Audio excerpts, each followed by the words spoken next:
자, 그러면 이어서 479페이지 클로스트리디움 볼게요. 자, 이 클로스트리디움 같은 경우 보면 아까도 얘기했듯이 바실로성 같이 기억해야 될 게 있죠. 내열성 아포, 포자를 형성한다는 거. 그 다음에 내열성 포자를 형성하는 균들은 다 그람 양성균이죠. 그래서 그람 양성의 내열성 포자를 만들고요. 그 다음에 이건 그 흔한 통성이 아니라 뭐예요? 편성 혐기성이에요. 자, 그래서 여러분 특히 얘는 통조림 얘기가 잘 나와요. 통조림. 그래서 일반적으로 육류 가공품, 뭐 소시지, 햄 뿐만 아니라 통조림에서 문제를 일으킬 수가 있죠. 자, 그래서 클로스트리디움 요게 나오면은요, 둘 다 내열성 포자를 만들죠. 그럼 양성의 내열성 포자를 만드는 균, 아포를 형성하는 균을 찾아라. 그러면 바실러스 아니면 클로스트리디움인데 만약 한 개를 더 붙였어요. 혐기성이다라는 말이 더 붙으면 클로스트리디움이 되는 거죠. 자, 이거의 대표적인 건 식중독균이요. 보툴리누스균하고 웰치균이 대표적인 클로스트리디움 속에 해당이 되죠. 그래서 웰치, 보툴리누스 둘 다 편성 혐기성의 포자를 만드는 균이에요. 자, 그 다음 7번 에스케리키아 속.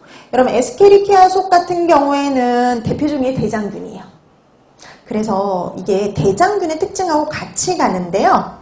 그럼 음성의 포자를 만들지 않는 호기성, 통성염기성 간균이고요. 락토즈, 젖당이라 그래요. 젖당 내지는 유당이라고 얘기를 하는데 젖당 내지는 유당을 분해해서 산과 가스를 만들 수가 있어요.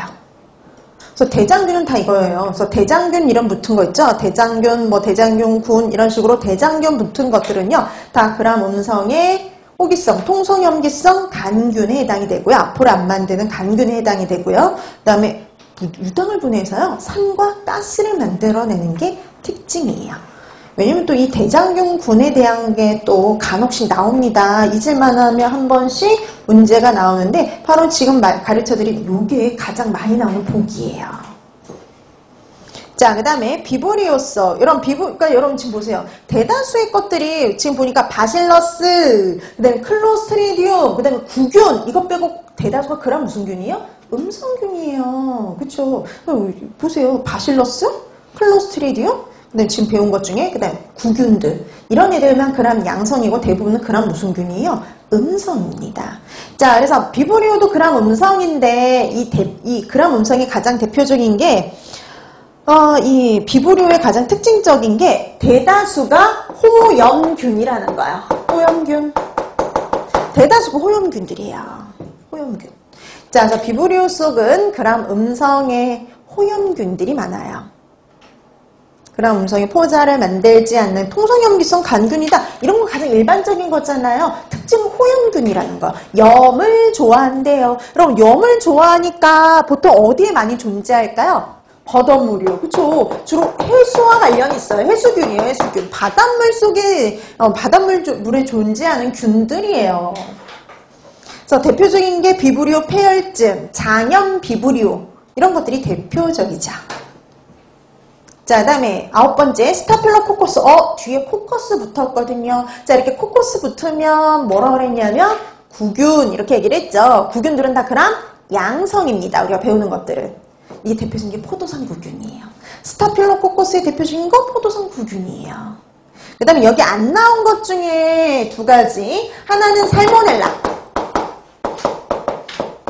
그 다음에 하나는 슈겔라. 우리말로 하면 시겔라. 이제 두 가지. 여러분, 두 가지 보시면은요, 얘네들도 많이 나오는 애들이죠. 그럼 살모넬라, 슈겔라. 그럼 여러분, 둘 다 얘네들은 그람 양성일 것 같아요? 음성일 것 같아요? 음성이요. 대다수 그람 음성이에요. 둘 다 그람 음성에. 이거 같이 해도 되겠네요. 기본 특징이 똑같아요. 그람 음성에. 그럼 음성들은 포자를 만들지 않죠. 포자 안 만들어요. 포자를 안 만드는 그 흔한 통성염기성의 간균에 해당이 되는 거. 일반적으로 그대로 가요. 그럼 음성에 포자 안 만들죠. 통성염기성의 간균이에요.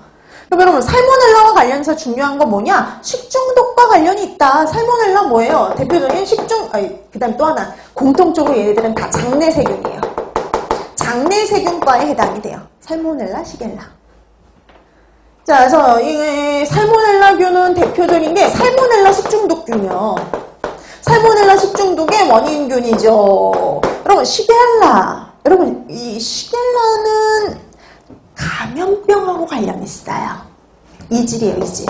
세균성이 이질균이에요. 그럼 이게 제일 많이 나온 게 시험 문제에 나온 이질균 찾아라. 이질균? 시겔라. 자, 이렇게 해서 살모넬라는 식중독과 밀접한 관련이 있죠. 근데 그 외에도 뭐 감염병인 장티푸스, 파라티푸스의 원인균이기도 해요. 근데 시겔라 그러면 이질균입니다. 자, 이렇게 해서 우리가 대표적인 주요 세균들을 봤는데요. 뭐 부패와 관련된 균도 있고 식중독이나 감염병과 관련된 균들도 있죠. 근데 여러분 기본적인 것들을 이렇게 파악을 해두시면 뒤에 가서 내용 파악하는 게 훨씬 더 쉬워요. 그래서 대부분은 그람 음성균들이 많더라 이렇게 생각하시면 되겠고요. 구균하고 포자를 만드는 균들이 그람 양성이에요. 대표적인 게 그람 양성의 포자를 만든다. 그럼 딱 두 개밖에 없어요. 바실러스 아니면 클로스트리디움이었죠. 자, 이렇게 해서 여러분들이 대표적인 주요 세균들 간혹씩 나오니까요. 여러분 그 내용들 파악해 주세요.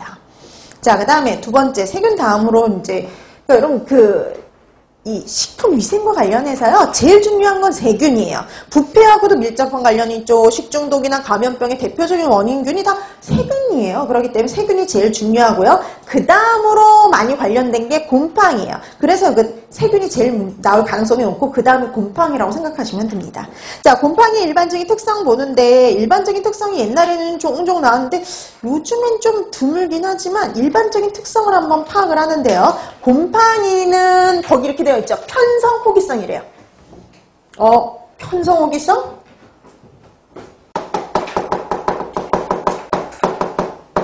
반드시 뭐가 있어야 된다는 거예요? 산소요. 그래서 반드시 산소가 있어야지만 번식이 가능한 다세포 생물이에요. 그러니까 여러분 우리 미생물들은 보통 단세포거든요. 단세포. 세포 하나가 균 하나, 효모 하나인데 얘는 다세포예요. 유일한 다세포입니다. 다세포. 세포가 여러 개로 구성되어 있어요. 근데 특징적인 건 편성 호기성이라는 거죠. 편성 호기성의 다세포 생물이에요. 편성 호기성이기 때문에 산소가 있어야지만 번식을 해요. 그래서 이런 통조림 이런 데선 절대 번식 못 합니다. 자, 그 다음에 건조에 잘 견디고요. 중온성이긴 한데 중온이 25에서 30도거든요.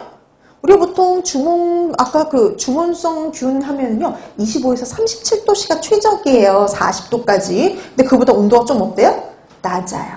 그래서 중온성이긴 한데 세균보다 좀 어떤 편이에요? 낮은 편 이렇게 보시면 되겠고요. pH 범위 보세요. pH가요. 2.0에서 얼마예요? 9.0. 2에서 9 사이면 다 번식이 가능해요. 그래서 pH가 4일 때가 가장 잘 자랐죠. 가장 최적이에요. 세균보다 증식 속도가 느리지만 세균이 발육이 잘 안 되는 곳에서 잘 번식할 수가 있어요. 그래서 지금 그래서 좀 묶어보니까 원래 얘는 이래요. 중온성이에요. 그래서 온도가